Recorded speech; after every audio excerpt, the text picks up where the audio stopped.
Religious groups across California uniting to defy their stay-at-home order. More than 1,200 religious leaders saying that the governor can't take away their right to worship, promising to hold services again by the end of this month.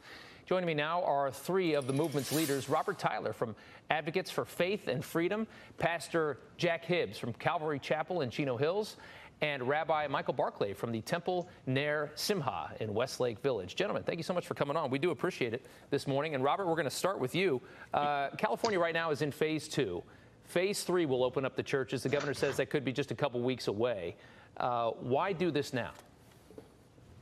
Well, I can tell you that this movement started when the governor said that it was months off before churches would actually be coming back together. Frankly, this movement of these churches that have come together is, I believe, what has actually caused the governor to begin rethinking his position about churches. Certainly, the Attorney General's letter yesterday was very helpful, but this has been something that's been planned, and it's important to say that, you know, this is about caring for the people in the community, the congregation, and that's what is the impetus behind this. And they need help now because there's a lot of devastation. Yeah, absolutely. Let's go ahead and take a listen to the governor. This is from yesterday. My biggest fear is that we pull back too quickly and we're not driven by data and the facts, but are driven by protest politics. I fear that we have developed a little bit of amnesia, that we've forgotten the virulence of this virus.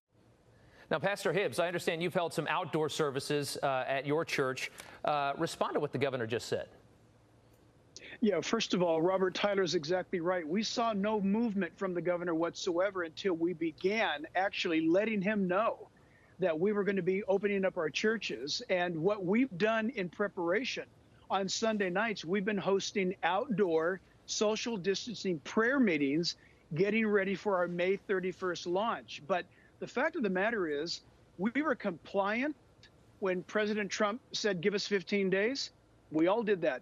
Then President Trump asked another 15 more days. We did all that. Then it went under the control or oversight of our governor.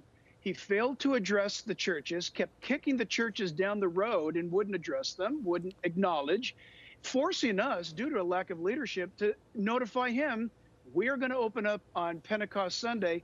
And since that announcement, there are well over thousands or several thousand churches in California that have signed on to join. Yeah.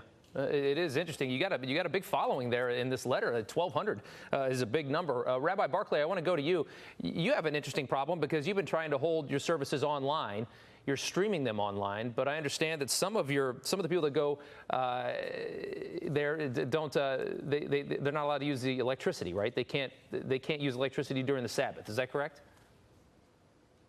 That's correct. We have a couple of different challenges. Our community is a trans-denominational community, meaning that we have Reform, Conservative, and Orthodox, more observant members of the community.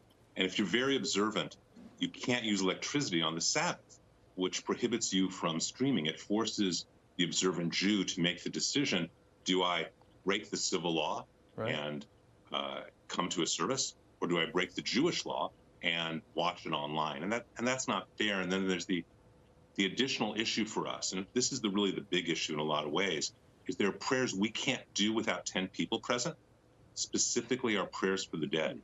We can't mourn properly our dead. We have a process called a Shiva Minyan where after the funeral, people go back to a home. They can't do it. So I just did a funeral.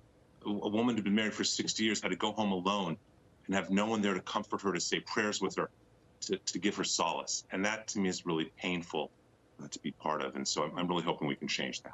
It certainly is. And you guys are fighting to get open, and you're going to be doing it. It sounds like here very soon, either way. And you have sent a message to the governor. Gentlemen, thank you so much for your time. We do appreciate seeing both sides of this story. We really do. Thank you. Thanks for having us. Take care.